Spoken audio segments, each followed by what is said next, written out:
Salut à tous, je m'appelle Antoine Caron et je suis heureux de vous accueillir sur cette chaîne dédiée à la pêche. Ici, je partage des astuces sur la pêche, le choix des appâts et des leurres, et j'aide également les débutants. Abonnez-vous pour rester toujours au courant. Et maintenant, passons au sujet du Traquer jour. un poisson marin en eau douce est quelque peu déstabilisant voire déroutant. Les premières fois que je les ai vus, je pêchais la truite, il a fallu donc insister avec des leurres différents de ceux destinés aux mouchetés pour tenter de capturer un loup. Où les trouver? La pêche à vue est tentante, on sait qu'elle est très pertinente en Bretagne notamment, lorsque les barres évoluent collent à la berge. En eau douce, les barres semblent complètement aux aguets et sont extrêmement méfiants. La pêche à vue ne nous a jamais réussi en eau douce. Même en pêchant fin et en lançant discrètement loin du poisson repéré avec des leurres non-plombes, les loups réagissent et finissent pas déguerpir. Il a donc fallu changer d'approche et prospecter pour trouver les zones favorables. La plupart des barres n'évoluent pas à découvert et stationnent très profondément dans branches, racines et autres obstacles charris. Par les flots qui jonchent les avals des fleuves. Les arrivées d'eau, réseaux pluviales, fosses, petits ruisseaux tributaires, sont aussi des bons postes où il faut insister. Il n'y a guère que sous les seuils que les loups évoluent à découvert et semblent en phase alimentaire, en chasse de mulets, anguilles et atrines, et sûrement truitelles, poissons blancs, écrevisses. Les bonnes périodes pour tenter la pêche du bar en eau douce, les périodes les plus propices semblent être en automne, d'octobre à décembre et au printemps en avril et mai.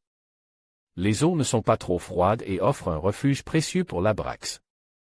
Les eaux troublées après une pluie paraissent plus favorables à la traque du bar en rivière que les eaux basses et claires.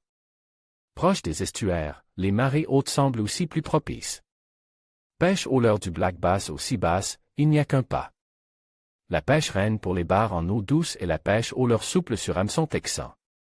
Les tétés plombés avec un hameçon texan sont les plus faciles à utiliser et se prêtent parfaitement à l'emploi d'imitation de petits poissons, shad et finesses, worm ou écrevisses. Qui plus est, un montage sur hameçon texan plombe induit une nage nerveuse qui déclenchait plus de touches que des montages avec balles coulissantes ou wetless, sans lest, laissant bien davantage de liberté au leurre. Ce montage permet en plus, dans ces milieux extrêmement encombrants, de pouvoir skipper, faire ricocher le leurre à la surface de l'eau. Sous les frondaisons et profondément dans les branches tombantes. Les têtes plombées Ilex Texas Jig Head en 3,5 et 5 grammes sont parfaites pour cet exercice. Elles sont très piquantes et le taux de décrochage est proche de 0, grâce à la légère souplesse du métal. Pour pêcher le milieu du cours d'eau où les branches et obstacles sont posés au fond, on pourra éventuellement avoir recours à un stick-bait ou un popé pour faire monter les poissons. Cannes et moulinets. J'utilise principalement des cannes dont la longueur est comprise entre 2 mètres et 2,20 mètres, de puissance ML à MH. De très beaux sujets peuvent être capturés en plein courant, cela peut être s'avérer très sportif. J'utilise un moulinet à fort ratio de récupération de taille 2500 à 3000 avec une bobine dite « shallow », peu profonde. Elle me permet de garnir parfaitement mon moulinet de tresse fine, PE 0.8 ou PE1, sans en utiliser plus de 150 mètres, contenance des bobines de fil de la plupart des fabricants. La tresse, fine et peu élastique permet un meilleur travail du leurre et surtout une meilleure détection des touches. Elles peuvent être explosives ou quasiment imperceptibles, à la manière du cendre.